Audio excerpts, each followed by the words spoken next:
நிறைய புத்தக கடைகள் வந்து மூடப்பட்டதுக்கு மிக காரணம் சென்னையை பொறுத்த வரைக்கும் நான் சொல்கிறேன். அந்த புத்தக கடைகளில் வந்து கொஞ்சம் கொஞ்சமாக வந்து அஹ், பு- புத்தக கடைகள் வந்து கொஞ்சம் கொஞ்சமாக என்னாச்சுன்னா புத்தக கடைகளில் வந்து இப்போ அண்ணா சாலையில் இருக்கிற மிகப்பெரிய ஒரு இடத்துல ஒரு புத்தக கடை இருக்குன்னா அந்த புத்தகங்களை விற்பதை விட அங்கே வைக்கிற மற்ற விஷயங்கள் வந்து அதிக அளவுக்கு லாபம் கொடுக்கும் அப்படின்னு யோசனை பண்ணாங்க. அதனால வந்து நான் எதையும் பேர் சொல்ல விரும்பலை. அதில் அந்த காரணத்தில் கொஞ்சம் கொஞ்சமாக புக் ஷாப் சுருங்கி போய் ஒரு ஓரத்தில் புத்தகமும் மிக அதிக இடங்களில் வந்து க்ராக்கரி செட்டும் குழந்தைகளுக்கான பொருட்களும் வர ஆரம்பித்த உடனே புத்தக கடைக்கு போகிறவங்க அந்த விருப்பத்தை விட்டுட்டாங்க. நானும் அவருடைய இப்போ இருக்கிற பெரிய இடத்த திறந்த போது கூட நான் அதுதான் சொன்னேன். எந்த காரணத்தை கொண்டும் இங்கே வந்து புத்தகத்தை தவிர வேறு எதையுமே கொண்டு வந்துடாதீங்க.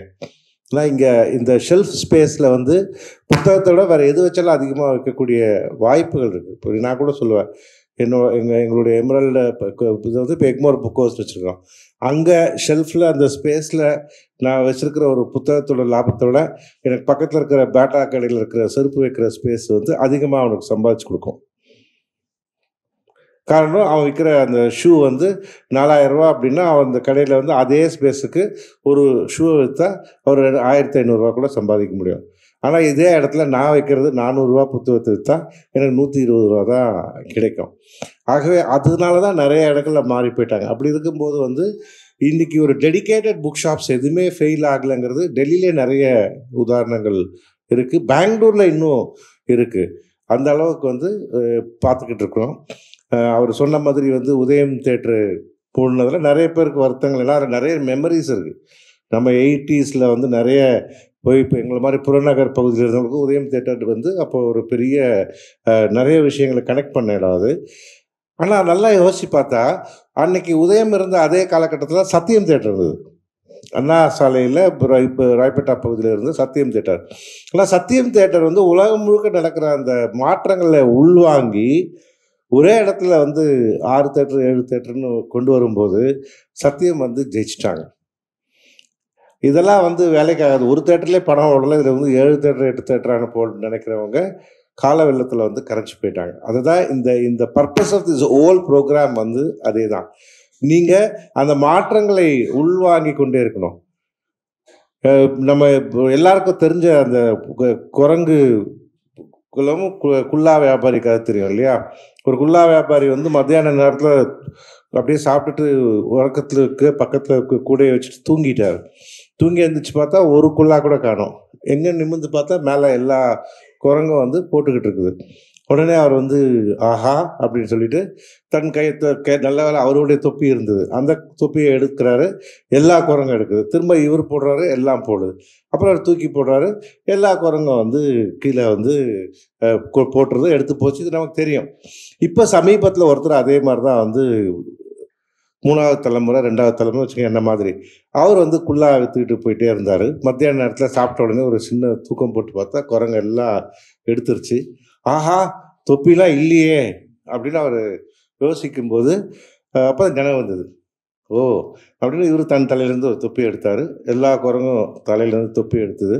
திரும்ப இவர் போட்டார், எல்லாம் போட்டுது. இப்போ எடுத்து தூக்கி போடுறாரு. இதான் கிளைமேக்ஸ். மேலேருந்து ஒரு குரங்கு வந்து அதை எடுத்துகிட்டு திரும்ப மேலே போயிடுச்சு. அப்போ இவர் சொல்கிறாரு, அட இது நடாது, எங்கள் தாத்தா காலத்தில் ஒர்க் அவுட் ஆச்சு, எங்கள் அப்பா காலத்தில் ஒர்க் அவுட் ஆச்சு, ஒளிவண்ண காலத்தில் ஒர்க் அவுட் ஆகலையே அப்படின்னு அவர் கேட்கும்போது மேலேருந்து ஒரு குரங்கு சொல்லிச்சு, டேய் உனக்கு மட்டும் தான் தாத்தா இருக்காருன்னு வச்சுக்காது, எங்களுக்கு தாத்தா இருக்கிறாரு அப்படின்னா. அது மாதிரி இன்னைக்கு வந்து 2 விதமான பதிப்பாளர்கள் இருக்காங்க.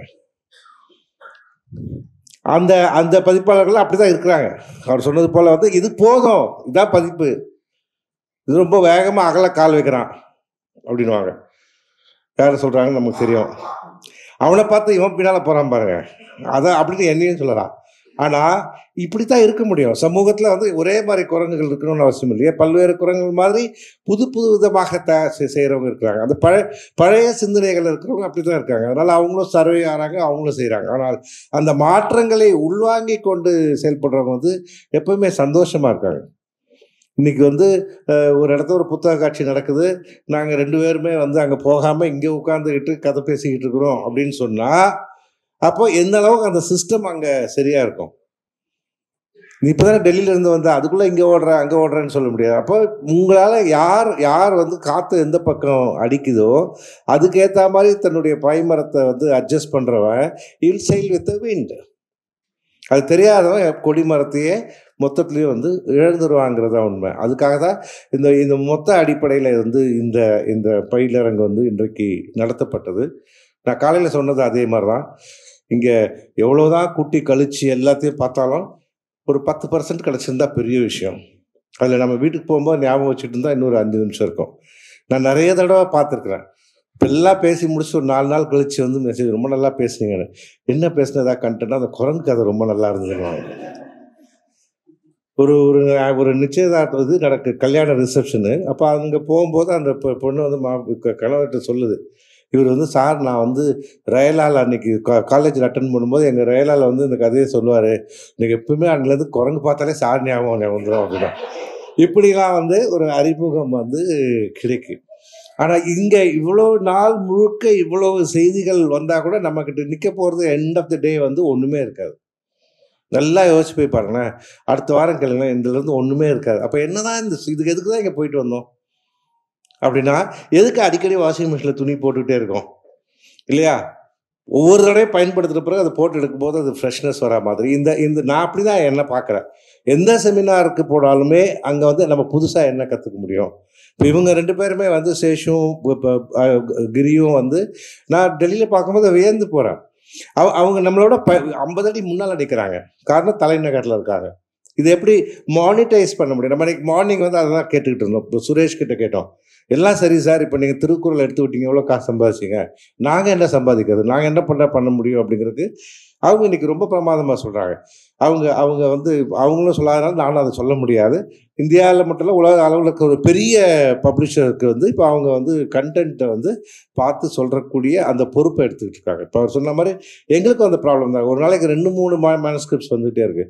இது எப்படி வந்து நாங்கள் திரும்ப அதை வந்து யார் படிக்கிறது? ஒரு இன்டர்ன் கிட்ட கொடுத்து படிக்கிறதுங்கிறது வந்து ஒரு ஆஸ்பத்திரியில் வந்து சர்ஜன் வந்து அங்கே இன்டர்ன்ஷிப் வந்து போய்ட்டு அடுத்து பார்த்து என்ன இருக்குன்னு சொல்லுமான்னு சொல்கிற மாதிரி தான் அது. அப்படி தான் நடந்துக்கிட்டு.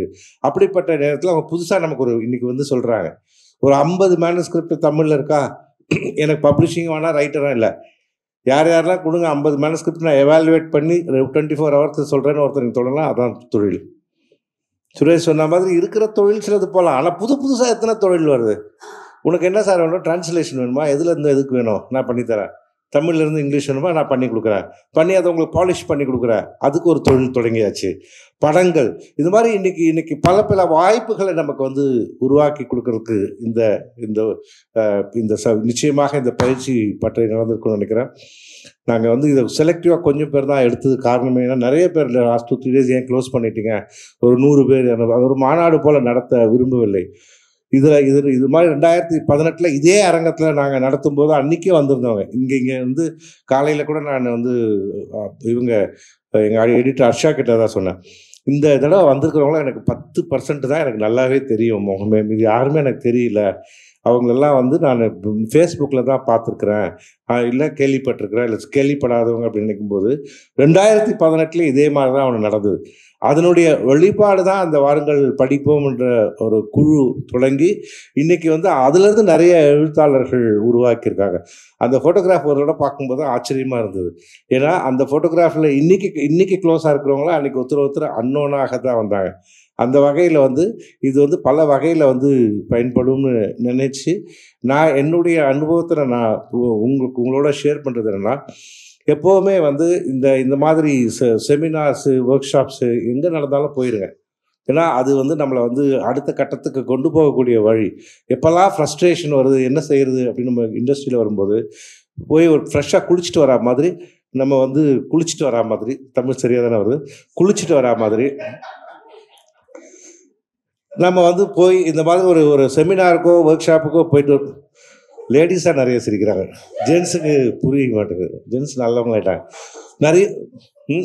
நிறைய வந்து நமக்கு வந்து நம்மளை வந்து ஒரு புத்தாக்கம் செய்துக்க முடியும்.